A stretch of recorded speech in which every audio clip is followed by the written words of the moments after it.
I was born in Pune, brought up in Delhi. I applied around 5 countries. The first time I was unlucky, second time GRE. 2012 में pass out, 2014 में I was here, and they would actually accept only the students who don't know coding. उस समय Finland में education free था. So in Finland people say कि it's never about the weather, it's about the clothes. Community था. So if you need a job, आप आए. से India और पाकिस्तान कम्युनिटी थोड़ी सी जुड़ी हुई है, तो लोकल जॉब्स करना बहुत ही डिफिकल्ट था गेट करना. If you don't know the language, 6,000 euro एक साल का रहना खाना होता है. As a student में पार्ट टाइम कितना कमा सकते, कितने यूरो मिलेंगे? Literally 200 और उसमें भी वाट लग गई थी मेरी. तो जिन लोगों को नींद का थोड़ा सा प्रॉब्लम रहता है कि मुझे प्रॉपर अंधेरा चाहिए. Finland is only 5 million people. तो सूरज काफी लेट ढलता है. ठंड जो है ना वो एक चीज है जो वी लर्न ओवर टाइम. यार यही मुझे भी मेरे एक दोस्त ने कहा था कि ये एक चैलेंज आएगा. Then it's difficult to sustain on any number. 20 euros is 1 minute. 600 to 700 भी स्टिल ओके. जो कल्चर है ना वो काफी ओपन है. वो जो हम 3 इडियट्स में नहीं देखते थे, जो आमिर खान कहता है ऑप्शनल कोर्सेज काफी होते हैं, बहुत पॉसिबिलिटीज हैं. What you want to do. ये अच्छा था. लाइट तो होती है, धूप नहीं होती. कैसी मेरी स्टोरी गई है. If it can help. Hello दोस्तों, वीडियो स्टार्ट करने से पहले एक इम्पॉर्टेंट इन्फॉर्मेशन मैं आप लोगों के साथ शेयर करना चाहता हूं. तो ये जो पूरा कॉन्वर्सेशन है फिनलैंड के बारे में, ये काफ़ी लेंदी कॉन्वर्सेशन रहा है, लगभग 1 घंटे का, और इसीलिए मैंने इसको 3 पार्ट में डिवाइड किया है. तो जो पहला पार्ट है जिसको आज आप देखोगे, उसमें हम लोग बात करेंगे कल्चर, ओपननेस और वेदर. जो वहाँ का काफ़ी एक्सट्रीम वेदर रहता है, तो उस वेदर का क्या इम्पैक्ट करता है day to day normal life में. हमारा फोकस रहेगा वो रहेगा स्टूडेंट लाइफ के ऊपर, कि वहाँ की यूनिवर्सिटीज़ कैसी हैं, उनमें एडमिशन पाना कितना आसान है, किस तरीके से एप्लीकेशन की जा सकती है, कौन कौन से कोर्सेज़ हैं, करिकुलम क्या है, ट्यूशन फीस वगैरह क्या है, और स्टूडेंट जॉब या पार्ट टाइम जॉब वगैरह क्या है, कौन कौन से स्ट्रगल्स फेस करने पड़ते हैं स्टूडेंट्स को जब वो फिनलैंड में अपनी पढ़ाई करते हैं. और दूसरा पार्ट जो कि कल रिलीज़ होगा, उसमें हम लोग बात करेंगे जॉब्स के बारे में, कि किस तरीके से आप फिनलैंड में जॉब के लिए एप्लीकेशन कर सकते हैं, क्या क्या रिक्वायरमेंट है, कौन कौन से फील्ड में जॉब्स मिलना आसान है, फिनिश लैंग्वेज का कितना इन्फ्लुएंस है जॉब अपॉर्चुनिटीज़ में या जॉब पाने में, और सबसे इम्पॉर्टेंट आप कितनी सैलरी एक्सपेक्ट कर सकते हो, स्टार्टिंग सैलरी एक्सपेक्ट कर सकते हो अगर आप फिनलैंड में जॉब आप करना चाहते हैं. इसके बाद जो तीसरा पार्ट है, जो कि एक दिन बाद रिलीज़ होगा, यानी परसों रिलीज़ होगा, उसमें हम लोग बात करेंगे कि फिनलैंड में आप अपनी खुद की कंपनी या स्टार्टअप कैसे कर सकते हैं, वहाँ की जो गवर्नमेंट है, वहाँ का जो सिस्टम है, वो कितना सपोर्ट करता है, कौन कौन से स्ट्रगल्स आते हैं जब आप अपना खुद का स्टार्टअप खोलने जाते हो, और किस तरीके से आप अपने स्टार्टअप को सक्सेसफुल बना सकते हो. आपको ये तीनों वीडियोस ज़रूर देखने चाहिए और पूरे देखने चाहिए, क्योंकि इसमें जो इन्फॉर्मेशन आप लोग के साथ शेयर की गई है ये काफ़ी ऑथेंटिक है, और जिनके साथ ये कॉन्वर्सेशन हो रही है वो खुद भी फिनलैंड में काफ़ी लंबे टाइम से रह रहे हैं. उन्हें काफ़ी अरसा हो गया फिनलैंड में रहते हुए. उन्होंने वहाँ पे पढ़ाई की है, नौकरी की है, और फिलहाल वो नौकरी के साथ साथ एक सक्सेसफुल स्टार्टअप भी चला रहे हैं. तो आप लोगों के लिए ये बहुत ही इंटरेस्टिंग होने वाला है. तो आपको ये तीनों वीडियो ज़रूर देखने चाहिए और कोई पार्ट इसका मिस नहीं करना चाहिए. तो चलिए बिना किसी देरी के स्टार्ट करते हैं पहला पार्ट. हेलो दोस्तों, स्वागत है आपका आज के इस व्लॉग में. और जैसा मैंने आप लोगों को बोला था अपने पिछले 2 व्लॉग्स में कि हमारे साथ आदित्य हैं, और आदित्य जो हैं उन्होंने फिनलैंड से मास्टर्स की है, फ़िलहाल वो जॉब कर रहे हैं, और उससे भी बड़ी चीज़ ये कि उन्होंने 2 स्टार्टअप किए हैं. राइट आदित्य? तो मुझे लगा कि ये जो एक्सपीरियंस है आदित्य का, वो आप लोग के साथ शेयर करना चाहिए. और क्योंकि आदित्य यहीं पर ही आए हुए हैं, अभी जर्मनी आए हुए हैं घूमने के लिए, मिलने के लिए, तो क्यों ना उन्हीं के मुझे सुना जाए कि उन्होंने कैसे यहाँ पे पढ़ाई की, उन्होंने क्या क्या स्ट्रगल झेले. हम ये भी बात करेंगे पढ़ाई के टाइम के, स्पेशली ये पार्ट टाइम की कैसी अपॉर्चुनिटी है, और किस तरीके से उन्हें जॉब मिली, जॉब में उन्होंने क्या क्या स्ट्रगल किए, स्पेशली एप्लीकेशन के टाइम पे. और सबसे ज़रूरी चीज़ कि भाई स्टार्टअप है ना, मैंने अभी तक जो देखा है वो ये देखा है कि लोग मतलब जो जर्मनी आते हैं तो जॉब मिल जाए यही बड़ी चीज़ है, या फिर मोस्टली लोगों का यही सवाल रहता है जो स्पेशली मतलब पढ़ने भी आते हैं कि भाई पार्ट टाइम की क्या है, जॉब कैसे मिल जाएगी. मेरे को लगता है आपने एक और लेवल अनलॉक कर दिया है ये स्टार्टअप करके, कि भाई ऐसा नहीं है कि सिर्फ आपको जॉब ही यहाँ ढूंढनी है, आप चाहो तो एक एम्प्लॉय से अच्छा एम्प्लॉयर बन सकते हो. नॉर्मली यार आपने जब भी यूरोप का नाम सुना होगा, स्पेशली मेनलैंड यूरोप, तो सबके दिमाग में जो डेस्टिनेशन पहला आता है स्टूडेंट्स का वो आता है जर्मनी. तो ये भी एक नया पर्सपेक्टिव लोगों को मिलेगा आपकी तरफ से. यही मेरा इस व्लॉग को बनाने का मकसद है कि आप लोग जानें कि भाई फिनलैंड में भी अच्छी यूनिवर्सिटीज़ हैं, फिनलैंड में भी क्या स्कोप है. तो अब इसको और ना लेट करके हम स्टार्ट करते हैं. तो स्टार्टिंग में मैं आदित्य से कहूँगा पहले आप अपना थोड़ा सा एक बैकग्राउंड बता दो, अपना एक इंट्रोडक्शन दे दो लोगों को कि आप कहाँ से हो, आपने क्या इंडिया में पढ़ाई की है, कब आप यहाँ पर आए? पहले तो ये मैं कहना चाहूँगा कि मतलब काफ़ी अच्छी अपॉर्चुनिटी है मेरे लिए अभी डिस्कस करने के लिए कि कैसी मेरी स्टोरी गई है, and if it can help any people coming towards Europe, I think this I would be like really glad. तो thanks for the opportunity. Then मैं दिल्ली से लाइक ब्रॉट अप हूँ. I was born in Pune, brought up in Delhi, then did my schooling there, then got admission in NIT Hamirpur.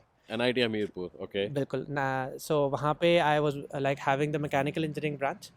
तो वहीं से हमारा campus placement हो गया था उस समय. तो पुंज लॉयड वाज द कंपनी. पुंज लॉयड, ओके. जी. तो EPC इंडस्ट्री में है, ऑयल एंड गैस में. तो 2 साल हमने एज अ मैकेनिकल जो वहाँ काम किया. बट जब से हमने वहाँ से लाइक डिग्री ली, बैचलर्स लिया, तो मेरा एक दोस्त था और बहुत अच्छा दोस्त है मेरा, शशांक काकू कहते हैं उसको. तो उसने मुझे मोटिवेट किया कि यार बाहर जाना चाहिए.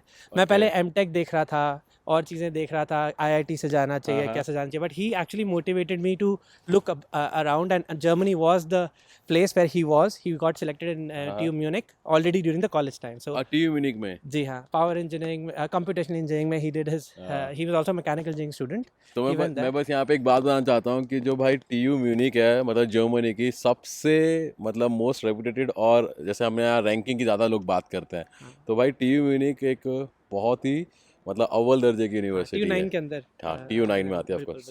तो आगे तो फिर अब मेरे को मैं मोटिवेट हो गया, तो मैंने फिर परस्यू करना तब शुरू किया जब हम ग्रेजुएट हो गए थे. तो फिर हमारा एक तब तक इतना आई थिंक टाइमलाइन हो गया था कि सिर्फ जर्मनी ही ओपन था, US एंड बाकी कंट्रीज क्लोज हो गई थी. उसकी डेडलाइन ज़रा लेट होती हैं जर्मनी की.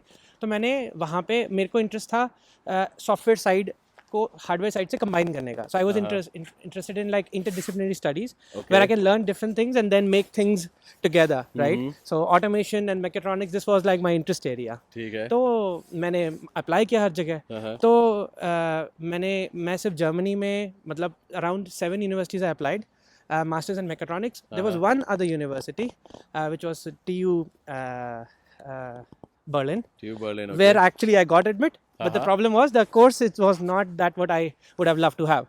The course which I got in was more like which I'm probably good at, and in terms of my profile, and that. तो बेसिकली आपने मतलब थोड़ा ये था कि थोड़ा चैलेंजिंग हो, जो आता है वो तो आता है, लेकिन अब कोर्स कुछ ऐसा हो जिसमें कुछ नया सीखने को मिले. तो इसीलिए आपने फिर TU बर्लिन को ऑप्ट नहीं किया. It was a difficult decision. Then why Finland? तो मतलब फिनलैंड कैसे पहुंचे आप जर्मनी का रास्ता ढूंढते ढूंढते? तो फिर अब अगला साल आया, जॉब तो चली रही थी, राइट. एक्सपीरियंस बनता रहता है, it's always good. So I was learning as well. और फिर मेरे को अगले साल मैंने अप्लाई किया. मैंने कहा आई विल अप्लाई एवरीवेयर. अच्छा. So I applied around 5 countries and around 17 applications. 17? जी बिल्कुल, ऑल ओवर द वर्ल्ड. ठीक है. ऑस्ट्रेलिया का I had already talked with them and I found very good fit there, but then I early on decided कि apply नहीं करते. But even though I was pretty confident of getting scholarships just based on the feedback I had got from the places for that. तो फिर then I opted in towards Germany. तो करना ही था apply, but I still was not confident I would get the same thing. So I have a more open, like US के लिए मैंने GRE prepare किया. पहले साल भी दिया था. So I got a 309. Then पापा ने बोला एक बार ट्राई करके देख, देने में क्या जा रहा है जब तू कर ही रहा है, just matter of some money, so just put in then. And then 318 आ गया अगली बार. तो first time I was unlucky, second time GRE. पर यहाँ पे मैं एक बात जो आपने बोली ना, वो काफ़ी मतलब मुझे ऐसा लगता है कि जैसे मैंने पहले ही बोला था कि जब भी यूरोप में, मेनलैंड यूरोप की बात कर रहा हूँ, मेनलैंड में इसलिए बोल रहा हूँ क्योंकि अगर मैं यूरोप बोलूँगा तो उसमें UK भी आ जाएगा, और UK is already a quite popular destination for student. तो मैं मेनलैंड यूरोप में जब भी मतलब ऐसा होता है ना कि पढ़ने कहाँ जा रहे हो, तो जर्मनी ही आता है. और इसलिए मैंने आपसे पूछा कि भाई ऐसा नहीं है कि सिर्फ जर्मनी में ही यूनिवर्सिटीज़ हैं, जर्मनी के अलावा भी हैं और वहाँ भी अच्छे. जैसे इन्होंने बताया कि 5 कंट्रीज़ में इन्होंने अप्लाई किया था. ठीक है. तो फिर आप कब आए फिनलैंड, कौन सी ईयर में? तो मैं 2014 में आई वाज हियर. 2014 में? जी, 2 साल. 2012 में पास आउट, 2014 में I was here, and then I got admit into like US में 3 यूनिवर्सिटीज़ में आ गया था मुझे. देन जर्मनी में पहले आया हुआ था. देन इधर फिनलैंड में था Tampere university of technology, automation engineering. So the amazing part of the course was that it allowed you to not know much about the software, and they would actually accept only the students who don't know coding. ठीक तो है। But they are in good in their core field. तो आदित्य, जितना हम समझ पाए हैं तो आपने तामपेरे यूनिवर्सिटी से 2014 में एज एन ऑटोमेशन इंजीनियर आपने अपनी पढ़ाई स्टार्ट की। तो अगला सवाल जो कि मतलब काफ़ी लोग उससे रिलेट करेंगे, या जो सबसे बड़ा सवाल लोग जो जानना चाहते हैं, स्पेशली स्टूडेंट जो फिनलैंड या यूरोप आने की ट्राई कर रहे हैं, इस केस में फिनलैंड ही लेते हैं। जैसे अगर किसी को फिनलैंड आना है पढ़ने के लिए, तो कुछ चीज़ें बहुत ज़रूरी हैं जानना ना, apart from courses and all. सबसे पहला तो भाई फ़ीस का क्या स्ट्रक्चर है, और दूसरा ये कि आपने उसे कैसे मैनेज किया, और तीसरा और मेरे ख्याल से सबसे ज़रूरी कि भाई क्या पार्ट टाइम जॉब वगैरह वहाँ पे पॉसिबल है, और है तो क्या आपने की, और इन जनरल क्या मतलब कितना आसान है पार्ट टाइम जॉब वगैरह मिल जाना। क्योंकि मैं इसलिए बोल रहा हूँ, जब मैं पढ़ता था तो जो भी स्टूडेंट्स आते थे उनका पहला सवाल ये होता था कि पार्ट टाइम की क्या अवेलेबिलिटी है। तो थोड़ा इस बारे में बताओ अपनी यूनिवर्सिटी का आप। बिल्कुल। तो मैं 2014 में आया था, तो उस समय फिनलैंड में एजुकेशन फ्री था। अच्छा, अब नहीं है। फ्री मतलब ट्यूशन फीस फ्री होती थी, और लिविंग एक्सपेंसेस जो है वो खुद मैनेज करने होते थे। ठीक तो है। वो वीज़ा के लिए भी वही दिखाना होता था कि you have enough like 5-6,000 Euros per year, जिससे अच्छा। आप महीने के मतलब रहना खाना कर सको, और पढ़ाई तो एजुकेशन फ्री ही है। ठीक है। अब उसके बाद क्या हुआ था, फिर भी हमें उसके लिए भी हमने लोन लिया था। हम तो भाई काफ़ी डिसेंट बैकग्राउंड से ही बिलोंग करते, तो कोई उसके लिए भी we had to get some loan. तो और मैं भी चाहता था कि मैं उसको खुद मैनेज कर सकूं, राइट। 2 साल जॉब भी किया था, तो इसलिए कि हम खुद उसे मैनेज कर सकें। तो लोन लिया हमने पहले साल का, और अगले साल का भी हम ले सकते थे, बट हमने कहा कि खुद के सेल्फ सफिशिएंट बनना है, तो हमें भी इंटरेस्ट था इसमें। बट ये था कि पहले 1 साल तक we shouldn't be worrying about that, like पढ़ाई पे फोकस करते हैं क्योंकि वही कोर फाउंडेशन है। उसके बाद we have to figure one or the other way, some way to sustain. और यहाँ पे ना ये मतलब बहुत ज़रूरी चीज़ आपने बोली है। मैं भी मतलब जो मेरे व्लॉग्स हैं उसमें मैंने बताया कि जब आप यहाँ पढ़ने आ रहे हो तो आपका एटलीस्ट 1 साल आपको पढ़ाई पे ही फोकस करना चाहिए। आपको पहले ये देखना चाहिए कि यार मेरा कोर्स में है क्या, किस तरीके से मुझे एग्ज़ाम पास करने, कैसे पढ़ाई करनी है, और फिर आप उसके बाद ठीक है मतलब ये भी ज़रूरी है अपना मतलब मैनेज करना भी कि भाई सर्वाइवल बहुत बड़ी चीज़ है, बट पहला फोकस पढ़ाई होना चाहिए। तो ठीक है, फिर मतलब आपने क्या किया, आपने मतलब कोई पार्ट टाइम वगैरह करी? तो उस टाइम पे हमारे जैसे फ्रेंड्स थे, कुछ फ्रेंड्स पाकिस्तान से, कुछ इंडिया से। एक्चुअली पाकिस्तान में it was a very interesting like thing कि कम्युनिटी था। तो if you need a job, आप आएँ, एक यू नो सीनियर्स का कम्युनिटी है, they will help you get a job in, जैसे अमुलाती बोलते थे, like you have to deliver newspapers in the night. तो विंटर्स होता था, but they would literally help you out and you know. तो जैसे आपने बताया पाकिस्तान का तो था, पर कैसा है, क्या इंडियंस की वैसी कम्युनिटी है? करते थे, बिल्कुल करते थे। कईयों की ज़रूरतें हैं, तो all depends on the financial situation of the parties. I think Pakistan में नहीं, मैं पूछ रहा हूँ कम्युनिटी सेंस में, जैसे आपने बोला ना पाकिस्तान की कम्युनिटी थी जो कि हेल्प करता था। आई वुड से इंडिया और पाकिस्तान कम्युनिटी थोड़ी सी जुड़ी हुई है, तो यू नो दोस्ती रहती है। वो तो वाला सिस्टम एक्चुअली हाँ, ऐसा नहीं है कि इतना सेपरेट, बट ऑफ कोर्स अगर कोई पाकिस्तानी है तो उसको डायरेक्ट एक्सेस है। हमारे में थोड़ा सा इनडायरेक्ट एक्सेस है, बट इट्स ऑलवेज देयर। ये ना हमारे साथ भी होता था पढ़ाई करते हुए कि जो इंडिया पाकिस्तान से चलता है ये वहीं चलता है। यूरोप में आके दोनों एक ही जैसे है भाई, सब एक दूसरे की हेल्प करते हैं पार्ट टाइम वगैरह में। तो सेम है फिनलैंड में भी, बिल्कुल ऐसा ही है। मेरे जो ट्यूटर थे वो पाकिस्तानी थे, उन्होंने मेरी हेल्प करी थी चीज़ों को सेटअप करने में, तो उन्होंने मुझे हेल्प किया था। And I think we are not in yet in touch, but like will always great to be. अच्छा, तो आप ये बताओ कि क्या क्या मतलब, तो पार्ट टाइम वैसे इन जनरल मिलना मतलब मैं जहाँ तक समझ पा रहा हूँ आसान है, मतलब इतना मुश्किल नहीं है आउटसाइड यूनिवर्सिटी अगर ये। अब बेहतर है। पहले अंग्रेजी लाइक लैंग्वेज फिनिश था लोकल चीज़ों के लिए, तो लोकल जॉब्स करना बहुत ही डिफिकल्ट था गेट करना if you don't know the language. English base कम थी, अब थोड़ी बढ़ गई है, अब थोड़ी और भी बढ़ गई है। तो जैसे आपने जो बताया ये तो मैं समझ पा रहा हूँ यूनिवर्सिटी के बाहर का हो गया जैसे, लेकिन यूनिवर्सिटी के अंदर क्या क्या अपॉर्चुनिटी मिल सकती हैं? Actually that was one of my main goals कि मैं जब जा रहा था तो मैंने रिसर्च पे किया हुआ था कि ऑटोमेशन इंजीनियरिंग डिपार्टमेंट अच्छा है, वहाँ पे आरए अपॉर्चुनिटीज भी हैं, so I done that research as well. मैं भी बताता हूँ, आरए मतलब research assistant, right? Research assistant, बिल्कुल। तो ये उसके लिए होता है। तो यूनिवर्सिटी वाला जो जॉब होता है, फिनलैंड में एक एक्सेप्शन है which you find rarely in across the world, you can actually work full time as a research assistant. So I actually luckily got after 1 year a research assistant position. Okay. ठीक है, तो it was for they were hired me for something I didn't know, mobile apps बनाना था, but I was interested and my professor knew like felt कि ये सीख सकता है, and of course opportunities भी ठीक थी कि you know there is not like कि पूरे में एक ही है, तो so I could get in, so that way. तो अब ये बताओ कि मतलब ये तो हमने बात की, ठीक है आज के टाइम पे पार्ट टाइम मिलना आसान है, पैसा कितना मिलता है भाई, कितना कमा सकते हैं एज अ स्टूडेंट मैं पार्ट टाइम कितना कमा सकता हूँ, कितने यूरो मिलेंगे? एक्चुअली अब ये देख लीजिए कि 6,000 यूरो एक साल का रहना खाना होता था फिनलैंड में हमारा। अब थोड़े बढ़ गए हैं क्योंकि चीज़ें महंगी है, बट अब 2 साल का हो गया 12,000। अच्छा। तो बड़ी मज़ेदार चीज़ थी कि मेरा लोन होता इतने का ही 12,000 यूरो का, तो एक महीने की सैलरी फुल टाइम अगर करते हैं तो वो थी 2,000 euro, 2,200 euro as a student. Yes yes.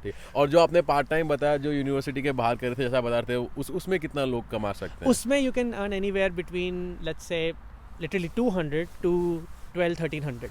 ये रेंज 200 से 1200 यूरो की है। हाँ, मतलब इसे INR में कन्वर्ट करें सिंपल तो 16,000 से लाख के ऊपर कर सकते मतलब ऐसे ही बोल देते हैं। हाँ। ठीक है, ये बस मैंने ऐसे बोला है, बट भाई ध्यान रखो अगर आप पढ़ने आ रहे हो तो ना INR में खर्च हो रहा, ना किसी पाकिस्तानी करेंसी में खर्च होना, खर्च भी आपका यूरो में ही होना है, तो इसीलिए ज़रूरी है। तो क्या अब ये बात करते हैं कि ये जैसे 200 या मतलब आपने बताया, तो ये सफिशिएंट होता है महीना पूरा निकालने के लिए एक स्टूडेंट के लिए? आई वुड से नो, क्योंकि मोस्ट प्रॉब्ली आपका लाइक खाना निकल जाए लेट्स से, अगर आप कहीं से 200 यूरो ही ले रहे हैं। हाँ। अगर आप 1200 यूरो की रेंज तरफ जा रहे हैं तो आपका स्टडी काफ़ी इफेक्ट होने लग जाता है, बट आपका सारा चीज़ निकल जाता है लाइक महीने का आराम से, थोड़ा सेव भी कर लेता है। तो ये आपने पहले जवाब दे दिया। मैं अगला सवाल मेरा यही होने वाला था कि भाई पार्ट टाइम मतलब एक तो कर रहे हो, लेकिन स्टडी कितना ज़्यादा उससे इम्पैक्ट होती होगी? होता है स्टडी इम्पैक्ट होती है। और मैंने भी वही 200 वाला ही अप्रोच लिया था। अच्छा। और उसमें भी वाट लग गई थी मेरी, तो खैर obviously, but people can manage easily, like कर लेते हैं लोग, बट ऐसा नहीं कि आप बिल्कुल कमाने के ही फोकस में चले जाएं। I think survival should be the instinct there,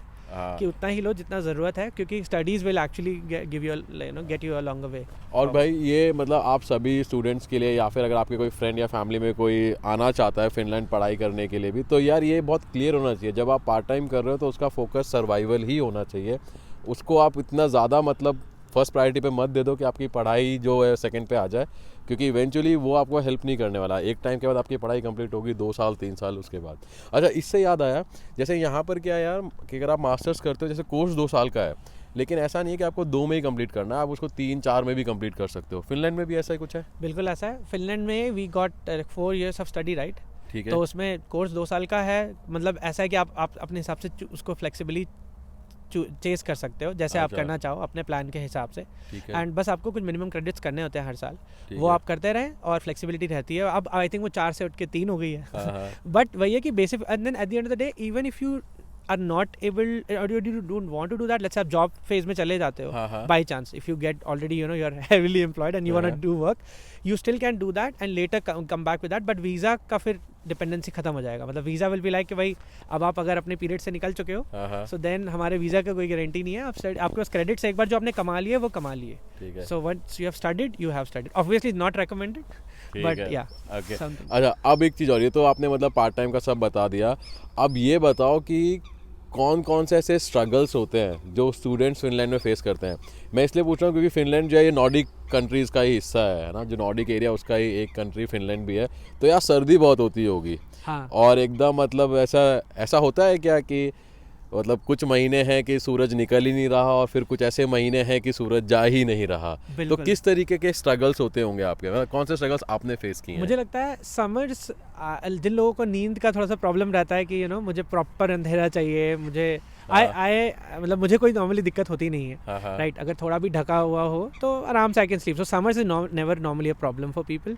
if it is then you can always close everything. वो ब्लाइंड्स मतलब अच्छे वाले ब्लाइंड्स रहते हैं कि वो एकदम अंधेरा ही कर देंगे। That's what people do, right? But the best part of the summers is people really go out, you see people. Finland is only 5 million people, तो वो दिल्ली की भी आधी पॉपुलेशन है। 5 million यानी 50 लाख लोग, सिर्फ 50 लाख लोग पूरे देश में रहते हैं। बिल्कुल, तो इसीलिए like it's quite spread around, but when the summer comes everybody is out. क्योंकि हम कई बार क्या होता है, हम 10 बजे घूम रहे हैं, हम दोस्त चल रहे हैं, शाम को निकले हैं कहीं और अब बज गए 10।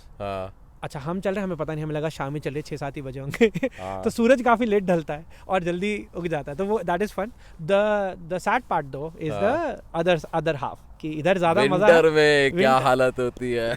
आई थिंक ठंड जो है ना, वो एक चीज है जो we learn over time. I would say कि Finland is one of the most comfy places as well I have seen, because indoors जो होता है, I would say as compare to the whole Europe, it's one of the on the warmer side. तो उनका जो minimum, जो कहते हैं minimum standard of living Scandinavia का हाई होता है, उसका मतलब ये नहीं है कि बहुत लग्जरी है। इट्स लाइक जो बेयर मिनिमम है वो इतना अच्छा है, वो हाई है। ऊपर में हाँ, that's what people are as well. लोग भी जो है इक्वालिटी का यही लॉजिक आता है कहीं ना कहीं, कि मिनिमम स्टैंडर्ड ही अच्छा है। आप बस में जाओगे तो आपको बहुत अच्छा टेम्परेचर मिलेगा। आप किसी भी रेस्टोरेंट ठेले में भी कोई जो क्लोज्ड हो, कोई भी जगह जाएंगे you will have a warm experience. तो इसीलिए ठंड ऐसा सच फील नहीं होती। और जब निकलते हैं लोग जैकेट लेते हैं, अच्छे से पहनते हैं। तो इन फिनलैंड पीपल से कि it's never about the weather, it's about the clothes. ये सेम चीज़ जर्मनी में भी है कि अगर आप ये बोल रहे हो यार बारिश हो रही है बाहर नहीं जाना क्योंकि बारिश हो रही है, तो वो एक एक्सक्यूज है। तो सेम है कि it's not about the weather, it's about the clothes. One thing I would say जो एक्चुअली में is not something anybody would like there is the light नहीं होता जब विंटर्स में एक लंबे टाइम तक, इट डज अफेक्ट यू। वो डिप्रेशन वगैरह, क्योंकि हमने सुना है कि नॉर्डिक कंट्रीज में डिप्रेशन बहुत ज़्यादा है। सो इसीलिए जो अगर आप एक्टिव हो, you know, if you have friends, if you have people, and if you want to, like, even if you normally don't, I would recommend if you are here, try to be at least be going more out, meet more people, because then this is okay, right? क्योंकि बाहर भी जब snow होता है ना तो light होता है, ऐसा नहीं है कि लाइट नहीं होता, धूप नहीं होती है। यार यही मुझे भी मेरे एक दोस्त ने कहा था कि ये एक चैलेंज आएगा, मुझे समझ नहीं आया था पहले कि धूप का क्या, लाइट होता है ना, कह रहा लाइट पूरा होता है हर जगह, धूप नहीं होता है। सो या दैट इज समथिंग, मतलब तो ये एक अच्छी चीज़ है अगर आप पढ़ने आ रहे हो। और ऑब्वियसली स्टार्टिंग में तो मेरे को लगता है एक क्यूरियोसिटी रहती है ना कि हमने कभी ऐसा, इंडिया में तो हमने कभी ऐसा देखा ही नहीं कि यार किस रात ही नहीं हो रही या फिर सुबह ही नहीं हो पा रही है ना। मतलब तो बेसिकली फंडा ये है कि गो आउट, मीट फ्रेंड्स, मतलब सोशलाइज करो अपने आप को। अच्छा, इसमें एक चीज़, लास्ट चीज़ मैं और पूछना चाहूँगा, उसके बाद फिर हम बात करेंगे आपके जॉब को लेके और आगे बाकी चीज़ों को लेके, स्टार्टअप्स को लेके। तो लास्ट चीज़ ये है खाना, क्योंकि भाई सब कुछ सही है, बिना खाए ना होती पढ़ाई, है ना, और बिना खाए भाई कुछ नहीं हो पाएगा। तो खाने का कैसा सिस्टम है वहाँ पे? खाने का मुझे लगता है Finland in general is a place which is you know one of the expensive places, that is true. तो अगर if you go out then it's difficult to sustain on any number.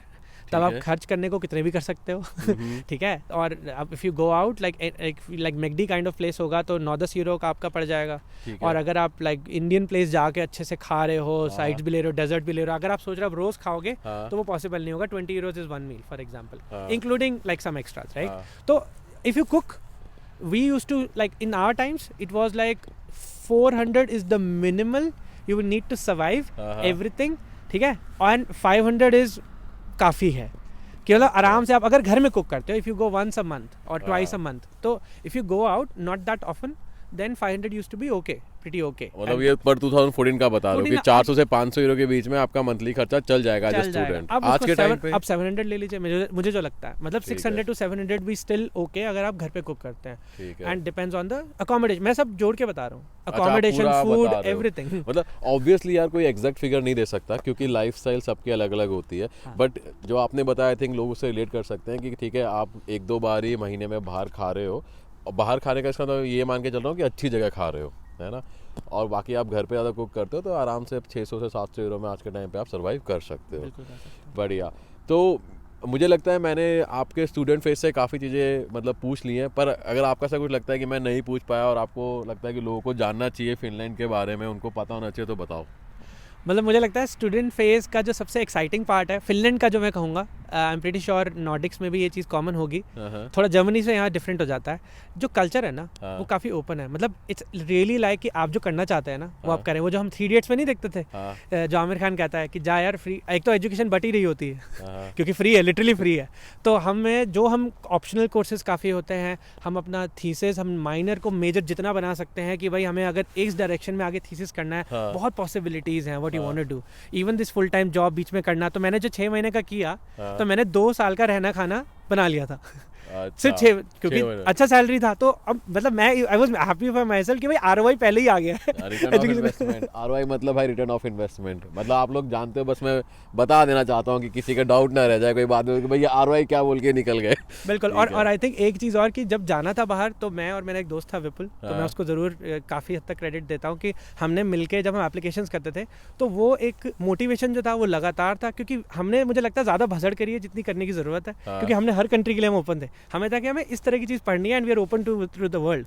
तो हमने GRE भी किया, ये भी किया। And I think having that drive you need, if you have anybody, whether it's a guru, whether it's your friend, whether it's your sister, you should be in touch, you know, with them to keep you motivated while you are not there, and that helped me a lot, you know, while I was here. तो basically ये है कि यार आपको मतलब अपना mind open रखना है और आपको कंट्री से ज़्यादा आपको कोर्स पे फोकस करना है। और सबसे ज़रूरी चीज़, अगर यहाँ आने के बाद आपको, स्पेशली फिनलैंड आने के बाद, आपको सोशलाइज ज़रूर करना है। ऐसा नहीं है कि जर्मनी में नहीं करना, यहाँ भी करना है, पर फिनलैंड में बहुत ज़रूरी है क्योंकि ऐसे टाइम आता है साल में, और वो हर साल ही आता है, जब लाइट तो होती है पर धूप नहीं होती। ये अच्छा था, लाइट तो होती है, धूप नहीं होती। चलिए ठीक है। उम्मीद करता हूँ ये पूरा वीडियो, ये पूरा कॉन्वर्सेशन आपको काफ़ी हेल्पफुल लगा होगा, काफ़ी इन्फॉर्मेटिव लगा होगा।